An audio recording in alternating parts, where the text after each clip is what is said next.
अस्सलाम वालेकुम नाजरीन और सामाईन।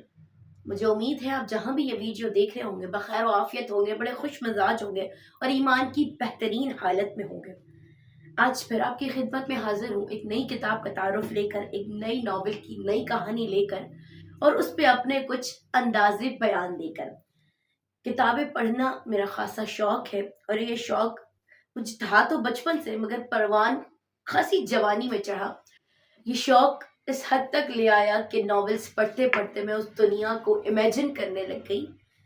ये कहानियों का जो सफ़र था वो ख्वाबों से हकीकत में कब तब्दील हुआ और हकीकत से मेरी सोच के बाद लोगों में वो खासियतें ढूंढने में कब तब्दील हुआ, मैं खुद नहीं जानती।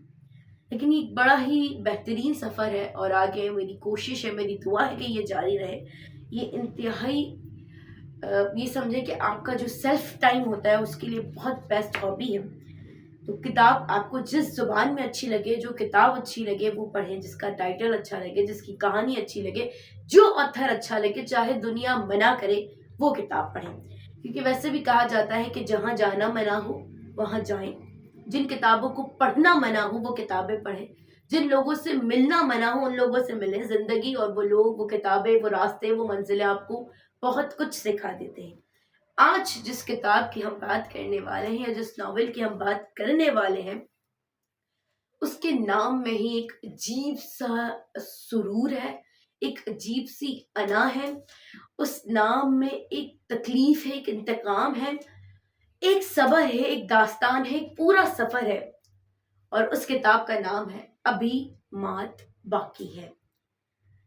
अभी मात बाकी है उमैरा अहमद का ही लिखा गया नॉवेल है। अगेन, मैंने मेरा ख्याल है अपनी ज़िंदगी में जितने भी नॉवेल पढ़े उन सब की ज़्यादा से ज़्यादा तादाद लिखारी की जो है वो उमैरा अहमद या निम्रा अहमद है।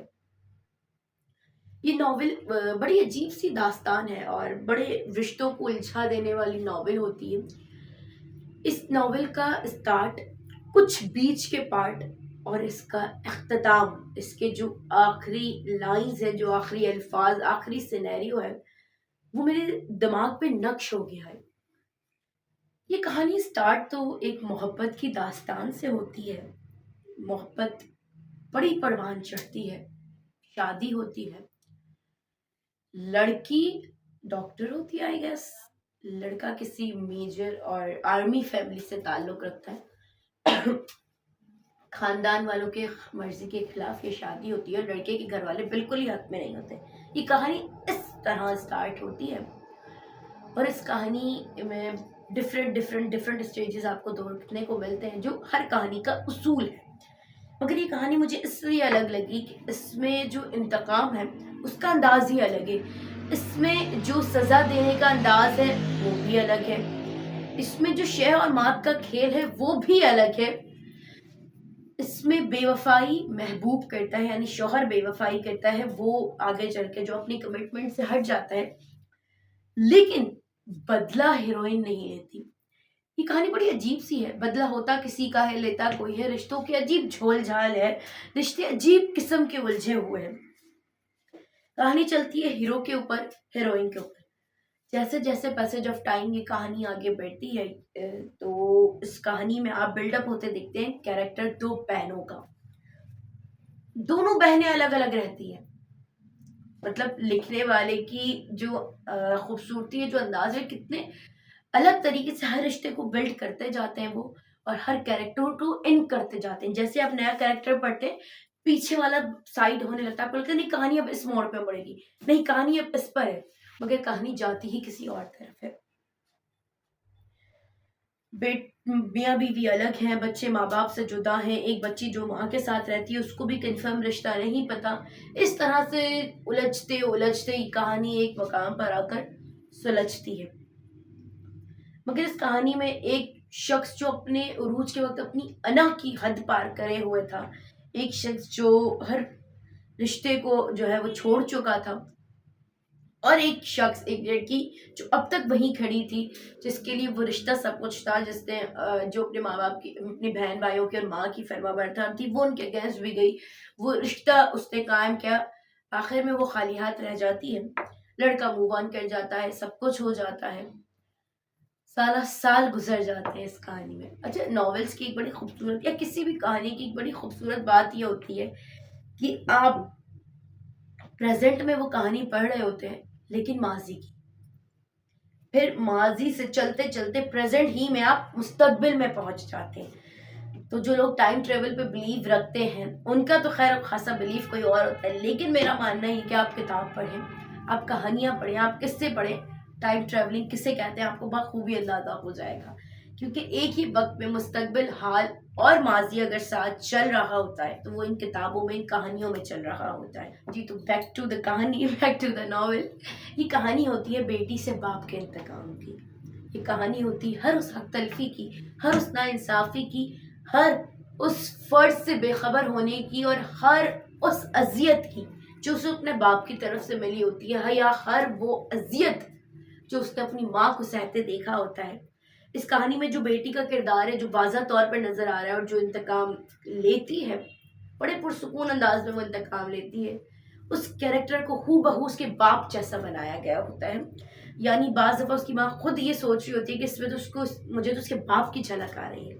اور ہمارے میمنی میں ایک کہاوت ہے کہ جن کے کوئی نہ پگے ان کے ان کی اولاد پگے، یعنی جس سے جب کوئی کچھ نہ کر سکے نا جس کا، اس کی کباڑا اس کی اولاد ہی کر دیتی ہے. تو اس کہانی کا اگر کوئی دوسرا آپ ٹائٹل رکھیں گے تو وہ یہی رکھ سکتے ہیں.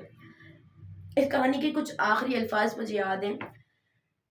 یہ کہانی اتنے، مطلب اس کا جو اختتام ہوا، جو انتقام لیا گیا، وہ سچ اس اذیتوں کے برابر تو نہیں تھا، لیکن وقت گزرتے گزرتے آپ کو صبر آ ہی جاتا ہے. وقت گزرتے گزرتے زخم جو ہے وہ پیکھے پڑنے لگتے ہیں. وقت ہر مرہم کا جو ہے نا، وقت ہر چیز پہ مرہم لگا دیتا ہے. ہر طرح کی درد کی دوا جو ہے وہ وقت ہے. ایک وقت آتا ہے کہ پھر آپ کا دل کرتا ہے بس چھوڑ ہی دیں، اب کیا ہی کرنا. تو یہ کہانی بھی وقت کے ساتھ اسی طرح آگے بڑھتی رہی، اور ایک وقت آیا کہ جب اس بیٹی نے اپنے باپ سے انتقام لے لیا.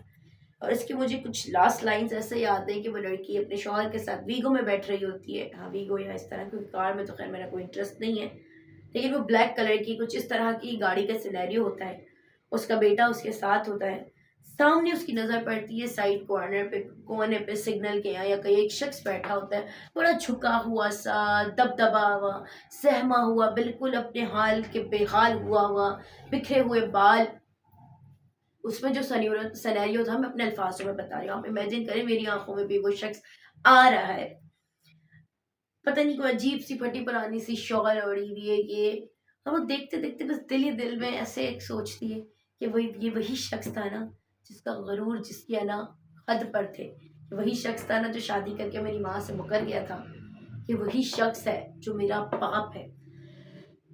یہ وہی شخص ہے جس کی ڈریسنگ سینس، جس کا آپ کہہ لیں کہ ایک پرسنالٹی، ایک اپیئرنس ایسا ہوتا ہے کہ وہ کمرے میں داخل ہو تو چاروں کھانے لوگوں کو چت کر دے. ایسے شخص کو اس حال میں دیکھنے سے بہترین انتقام میرا نہیں خیال کہ کوئی ہو سکتا ہے. یہ انسان کی انا پہ لگنے والی، اس کی میں پہ لگنے والی بہترین چوٹ ہوتی ہے جو کسی کے صبر میں سے، کسی کے اہم میں آپ کو لگتی ہے. اللہ تعالیٰ جب کسی کا غرور توڑنے پہ آئے نا تو میرا مالک انسان کا غرور ایسے توڑتا ہے کہ اسے خاک میں ملا دیتا ہے اور پھر پوچھتا ہے بتائے خاک سے بنے انسان کہ تیری اس خاک کے آگے کیا خاک اوقات ہے. وہ شاعر کہتے ہیں نا کہ جسے میں کی ہوا لگی اسے پھر نہ دعا لگی نہ دوا لگی. سو آپ کے ساتھ اسی چیز سے اجازت چاہوں گی کہ خود کو میں کی ہوا سے بچائیں، کیونکہ یہ جسے لگ جائے نا پھر اسے نہ دعا لگتی ہے نہ دوا لگتی ہے.